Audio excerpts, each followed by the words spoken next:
नमस्कार, स्वागत है आप सभी का आर्या न्यूज पर। आपके साथ मैं हूं पल्लवी रविंद्र सिंह। अखिल भारतीय अखाड़ा परिषद के अध्यक्ष रहे महंत नरेंद्र गिरी को बाघमरी मठ में समाधि दे दी गई है। इस दौरान 13 अखाड़ों के प्रतिनिधि वहां पर मौजूद रहे थे। इससे पहले बाघमरी मठ में दिवंगत महंत नरेंद्र गिरी को संत समाज के रीति रिवाजों के तहत भू समाधि दी गई। उन्हें बैठी हुई मुद्रा में समाधि दी गई। मठ में बड़ी संख्या में दौरान साधु संत मौजूद रहे थे। नरेंद्र गिरी के पार्थिव शरीर को संगम ले जाया गया था। आपको बताते चले, संगम में महंत नरेंद्र गिरी के पार्थिव शरीर को स्नान कराया गया। आपको ये भी बताते चले कि महंत नरेंद्र गिरी का शव सोमवार को मठ में उनके कमरे के भीतर फांसी से लटका मिला था। इससे पहले महंत नरेंद्र गिरी की पोस्टमार्टम रिपोर्ट में खुलासा हुआ है। पोस्टमार्टम रिपोर्ट में गिरी की मौत की वजह फांसी लगना बताई गई। आगे की जांच के लिए बिस्तरा सुरक्षित रख लिया गया।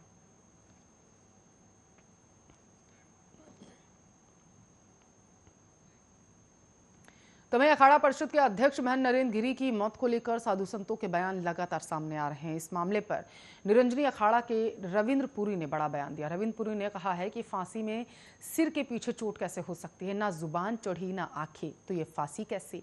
निरंजनी अखाड़ा के रविंद्र पुरी ने आप एक खास रिपोर्ट में बताया है कि जो सुसाइड नोट मिला है वह उनके द्वारा नहीं लिखा गया था और इसी के साथ इस मामले की जांच होनी ही चाहिए।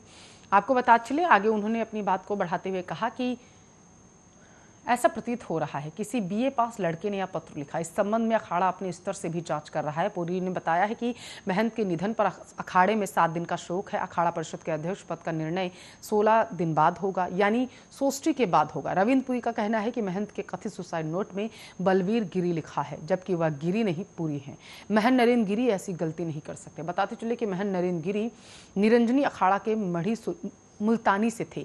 इस मढ़ी के सभी साधु संतों के नाम के पीछे पुरी ही लगता है। यह बाघमरी गद्दी मढ़ी मुल्तानी का स्थान नहीं था, जिसकी वजह से महंत नरेंद्र पुरी जी को यहाँ का महंत बनने के बाद महंत नरेंद्र गिरी के नाम से जाना जाता है। मढ़ी मुल्तानी के सभी साधु जिनका नाम सुसाइड नोट में लिखा है वे सभी पुरी हैं, जबकि सुसाइड नोट में सभी के नाम के पीछे गिरी लिखा, जो शक पैदा करता है।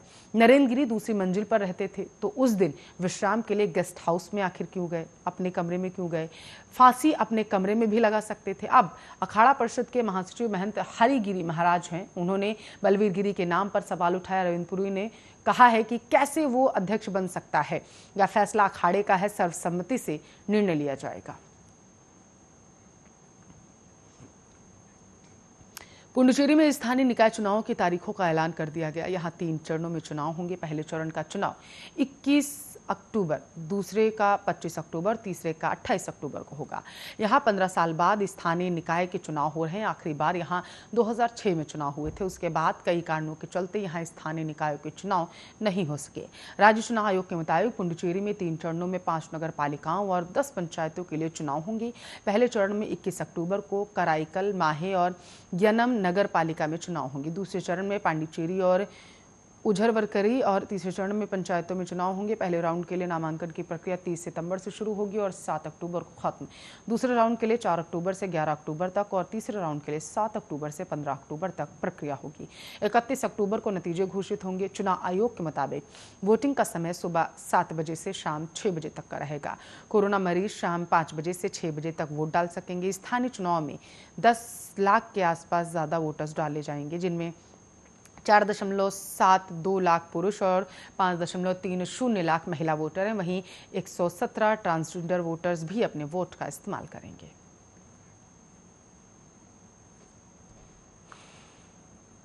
तो कोरोना से हुई हर मौत के लिए न्यूनतम 50,000 रुपए मुआवजा मिलेगा। यह मुआवजा एनडीएमए ने तय कर दिया है। सुप्रीम कोर्ट ने 30 जून को एनडीएमए को यह जिम्मेदारी सौंपी थी।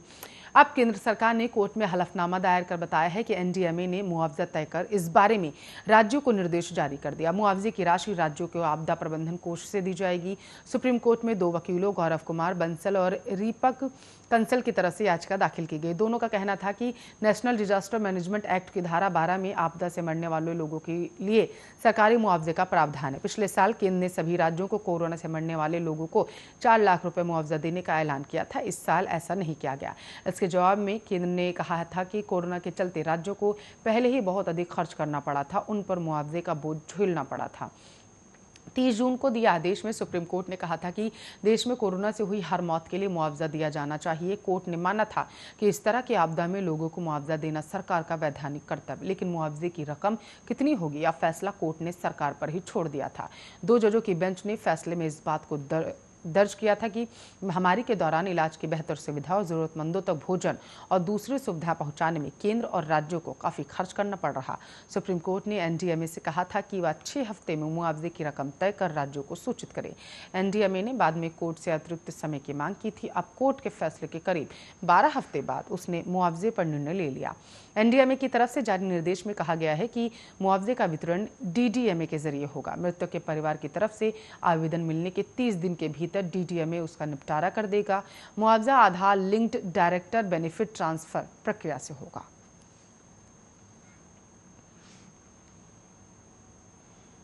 यूपी एटीएस ने धर्मांतरण के सिंडिकेट की एक और महत्वपूर्ण कड़ी मौलाना कलीम सिद्दीकी को धर दबोचा है। सिंडिकेट के खाड़ी देशों से संपर्कों का सनसनीखेज खुलासा भी हुआ। मुजफ्फरनगर के फूलत निवासी मौलाना कलीम सिद्दीकी विदेशों से हवाला के जरिए रुपए मंगाता था। जामिया इमाम वलीउल्लाह नाम से उसका एक ट्रस्ट है। एटीएस को मौलाना के ट्रस्ट के बैंक खाते में बहरीन से धर्मांतरण के लिए 1.5 करोड़ रुपए एकमुश्त भेजने के पुख्ता साक्ष्य मिले। यह भी पता चला है कि धर्मांतरण के आमंत्रण के लिए मौलाना कलीम खुद ही साहित्य लिखता था। उसका लिखा साहित्य किताबों के रूप में ऑनलाइन उपलब्ध है। एडीजी कानून व्यवस्था प्रशांत किशोर ने बताया है कि मौलाना कलीम सिद्दीकी को आपको बताते चले एटीएस की टीम ने मंगलवार रात मेरठ से गिरफ्तार किया था। वह ज्यादातर दिल्ली में रहकर धर्मांतरण का सिंडिकेट चला रहा था। देश भर में कई मदरसों, सामाजिक व धार्मिक संस्थाओं की आड़ में वह धर्मांतरण का काम कर रहा था और इसके लिए विदेशों से भारी मात्रा में फंडिंग हो रही थी।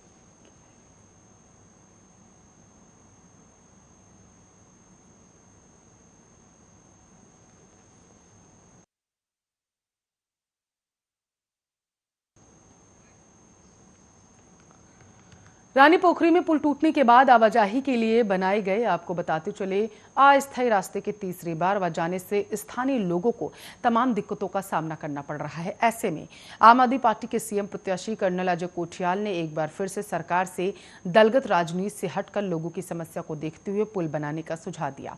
कर्नल कोठियाल ने कहा है अगर सरकार उनको मौका देती है तो 48 घंटे में इस पुल का निर्माण कर दिया जाएगा और इसके साथ साथ आम जनता को समस्या न हो। कर्नल कोठियाल ने कहा है कि वह पहले दिन से ही सरकार को सुझाव दे रहे हैं कि उनको मौका मिला तो वो वैली ब्रिज का निर्माण 48 घंटे में कर सकते हैं, लेकिन सरकार खामोश। सरकार की ओर से बनाया गया अस्थायी रास्ता कई बार बह चुका है। कर्नल कोठियाल ने कहा है कि आम आदमी पार्टी जो दावा करती है उसका पूरा करने का दम भी रखती है। उन्होंने केदारनाथ आपदा का अनुभव साझा करते हुए कहा केदारनाथ जैसी भयंकर आपदा के दौरान उन्होंने स्थानीय युवाओं की मदद से कई बड़े निर्माण कार्य में सफलता हासिल की।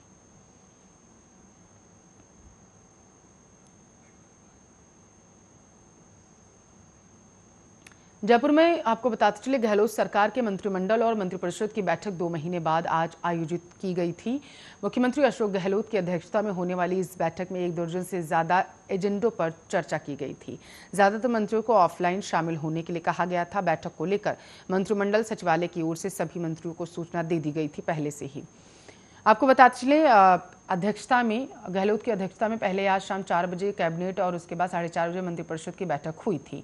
मुख्यमंत्री के स्वस्थ होने के बाद हुई थी ये पहली बैठक, काफी अहम मानी जा रही थी।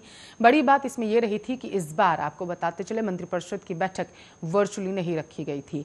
मुख्यमंत्री मंत्रियों से सीधे रूबरू हुए थे और बैठक में 1 दर्जन से अधिक एजेंडों पर चर्चा की गई थी, जिनमें वित्त विभाग के 3, डीओपी के 2, एलएसजी के 1, महिला बाल विकास के 1 सहित अन्य विभागों के 1 दर्जन से ज्यादा मुद्दे शामिल किए गए थे। मंत्री बैठक में शामिल होने के निर्देश दिए गए थे। मंत्रिपरिषद की बैठक में 2 अक्टूबर से शुरू होने वाले प्रशासन शहरों के संग, प्रशासन गांव के संग अभियान को लेकर चर्चा संभव की गई थी।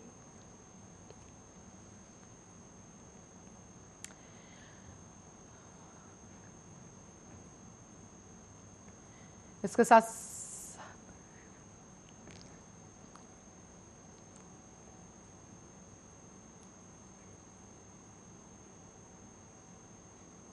दिल्ली में 2 आतंकियों के पकड़े जाने के बाद बिहार में रेल महकमा हाई अलर्ट पर आ चुका है। रेल मुख्यालय के निर्देशन के बाद प्लेटफॉर्म और रेलवे लाइन पर आरपीएफ की ओर से सर्च अभियान चलाया जा रहा है। मंगलवार को सीतामढ़ी और मुजफ्फरपुर रेलवे स्टेशन पर यात्रियों की सुरक्षा को देखते हुए जांच की गई थी। आपको बताते चलें, अब तक की जांच में कोई संदिग्ध सामान फिलहाल के लिए बरामद नहीं हुआ। आरपीएफ इंस्पेक्टर अनीता कुमारी ने भी मंगलवार को सीतामढ़ी रेलवे स्टेशन का जायजा लिया था। साथ ही स्टेशन से करीब 1 किलोमीटर दूर तक रेल ट्रैक की भी जांच की गई थी। अनीता कुमारी ने बताया था कि जांच लगातार जारी रहेगी। अभी तक कोई वैसा संदिग्ध सामान या व्यक्ति नहीं मिला। मंगलवार को मुजफ्फरपुर रेलवे स्टेशन पर भी जांच अभियान चलाया गया था। नेपाल से सटे इलाकों से आने वाली ट्रेनों पर विशेष नजर थी। मुजफ्फरपुर जंक्शन पर जगह जगह स्वान दस्ता और जीआरपी की टीम द्वारा प्लेटफॉर्म परिसर और ट्रेनों में जांच की गई थी। जीआरपी थाना अध्यक्ष दिनेश कुमार साहू ने बताया था कि दिल्ली में 2 संदिग्धों की गिरफ्तारी के बाद अलर्ट जारी किया गया था। इसी के मद्देनजर लगातार जांच की जा रही थी। नेपाल से आने वाली विशेष ट्रेनों पर विशेष नजर थी। बताते चले कि दिल्ली में कुछ दिनों पहले 2 आतंकियों को पकड़ा गया था। उनके तार पाकिस्तान के आईएसआईएस से एजेंट से जुड़े थे। इसी को लेकर रेल मंडल सुरक्षा आयुक्त ने समस्तीपुर, दरभंगा, सीतामढ़ी, सुपौल, मोतिहारी, मधुबनी, बेगूसराय, सहरसा, मधेपुरा सहित बिहार के सभी जिलों को हाई अलर्ट कर दिया था। जारी पत्र में रेलवे स्टेशन सहित रेल ट्रैक, पुल, पुलिया की विशेष सुरक्षा बढ़ाने का निर्देश दिया गया था।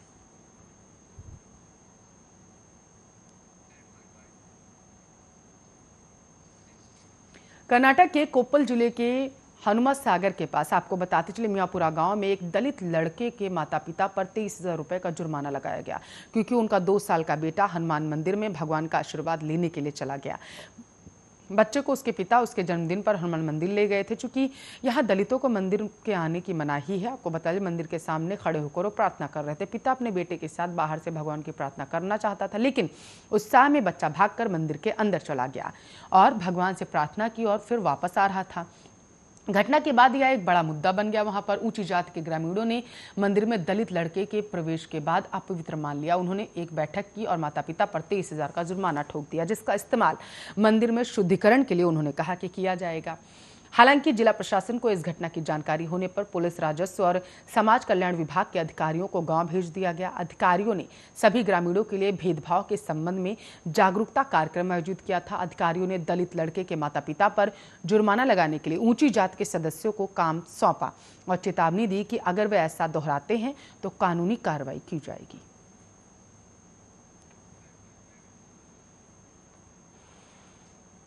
बंगाल में बीजेपी की हार हो गई थी। विधानसभा के जब चुनाव हुए थे, लेकिन एक बार फिर से बीजेपी ने बंगाल में कमर कस ली। वजह है होने वाले आगामी चुनाव। लेकिन अब सवाल ये कि बीजेपी की नैया इस बार कैसे पार लगेगी, आइए रिपोर्ट में समझते हैं।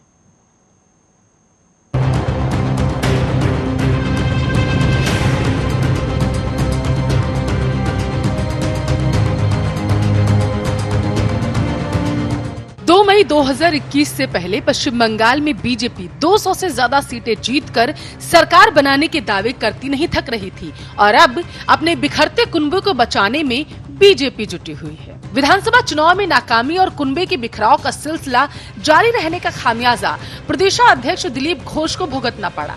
उनको अचानक प्रदेशाध्यक्ष की कुर्सी से हटाकर पार्टी का राष्ट्रीय उपाध्यक्ष बना दिया गया। विधानसभा चुनाव से पहले बीजेपी की सरकार में आने की स्थिति में वे मुख्यमंत्री पद की रेस में सबसे आगे माने जा रहे थे। लेकिन वो कहते हैं ना, माया मिली ना राम की तर्ज पर मुख्यमंत्री बनना तो दूर, अब पार्टी अध्यक्ष भी पद उनसे छिन गया। वैसे तो विधानसभा चुनाव में महज 77 सीटों तक सिमटने के बाद से ही बीजेपी के विधायकों और टीएमसी से भगवा खेमे में जाने वाले नेताओं के भविष्य पर अटकलों का दौर शुरू हो गया था। चुनाव से पहले जिस तरह टीएमसी से बीजेपी में जाने की होड़ मची, चुनाव के बाद उसी तर्ज पर रिवर्स माइग्रेशन शुरू हो गया। घर वापसी की शुरुआत बीते 11 जून को मुकुल रॉय से शुरू हुई थी, जो अभी तक जारी। इसके बाद 4 अन्य विधायक भी टीएमसी में लौट चुके हैं, लेकिन भगवा खेमे को सबसे करारा झटका दिया पूर्व केंद्रीय मंत्री और आसनसोल के बीजेपी सांसद बाबुल सुप्रियो ने। बीते जुलाई में राजनीति से संन्यास लेने का ऐलान करने वाले बाबुल का मन उनके शब्दों में महज 3 दिनों के भीतर ही अचानक बदल गया और बंगाल के लोगों की सेवा करने के लिए उन्होंने दीदी का दामन थाम लिया। इसके बाद अपनी प्रेस कॉन्फ्रेंस में उनका कहना था, देश के लोग दीदी को ही देश की अगली प्रधानमंत्री के तौर पर देखना चाहते हैं। उन्होंने आपको बताते चले राज्य सचिवालय में ममता बनर्जी से मुलाकात की थी। बाबुल ने अपने बयान में कहा कि दीदी मुझे जो भी जिम्मेदारी देंगी मैं उसे बखूबी और जिम्मेदारी के साथ निभाऊंगा। मैं राज्य के लोगों की सेवा का एक भी मौका नहीं छोड़ूंगा। मैं प्लेइंग 11 में रहना चाहता हूं, लेकिन बीजेपी में मुझे मौका नहीं मिल रहा था, इसलिए मैंने टीएमसी में शामिल होने का आखिरकार फैसला कर लिया। मैं किसी पद के लालच में नहीं आया हूं। आपको बताते चले कि बाबुल का टीएमसी में शामिल होना बीजेपी के लिए करारा झटका था। भवानीपुर सीट पर 30 सितंबर को उपचुनाव होना है। उसमें बीजेपी उम्मीदवार प्रियंका टिब्रेवाल के पक्ष में प्रचार के लिए पार्टी ने जिन स्टार प्रचारकों की सूची बनाई थी उनमें बाबुल का नाम भी शामिल था। ये बात अलग है कि प्रदेश बीजेपी नेताओं ने इसे ज्यादा अहमियत देने से इनकार कर दिया।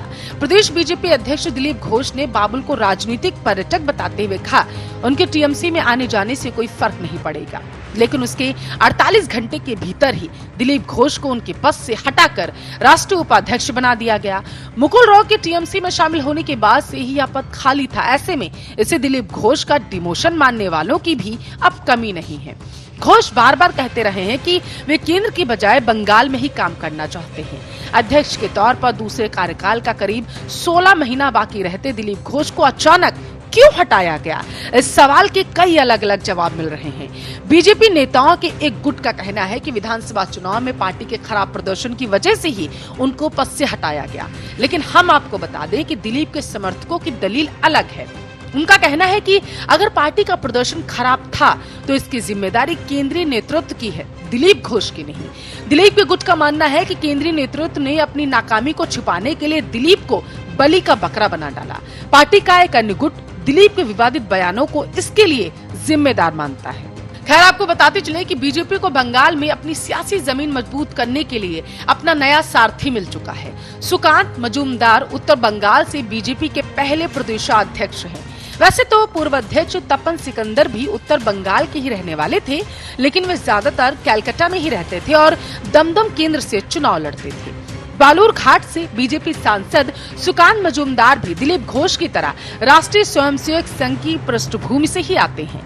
उनकी नियुक्ति से साफ दिख रहा है कि बीजेपी साल 2024 के लिए लोकसभा चुनाव से पहले उत्तर बंगाल पर ध्यान केंद्रित करना चाहती है। सुकांत ने अपनी नियुक्ति के तुरंत बाद कहा, मैं उत्तर बंगाल और जंगल महल का पिछड़ापन दूर करने के मुद्दे पर केंद्र से बात करूंगा। यहाँ पर ध्यान देने वाली बात यह भी है कि पश्चिम बंगाल के विधानसभा चुनाव में तृणमूल कांग्रेस के खिलाफ मैदान में उतरे विपक्षी नेताओं में से अगर किसी के सबसे ज्यादा चर्चा हो रही थी तो वो थे दिलीप घोष।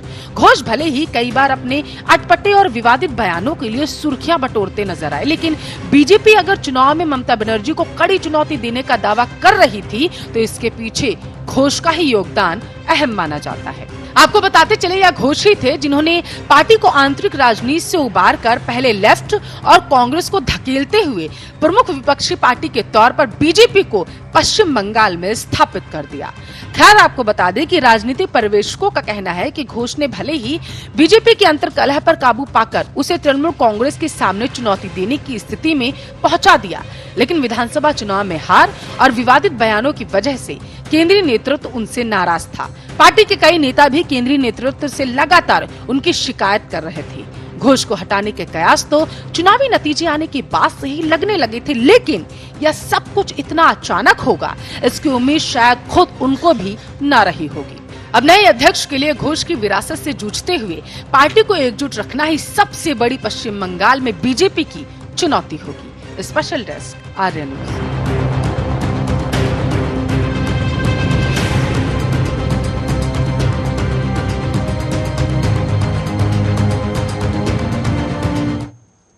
चलिए इसी स्पेशल रिपोर्ट के साथ फिलहाल के लिए इस बुलेटिन में बस इतना ही। अब बने रहिए हमारे साथ, देखते रहिए आपका अपना न्यूज चैनल आर्य न्यूज।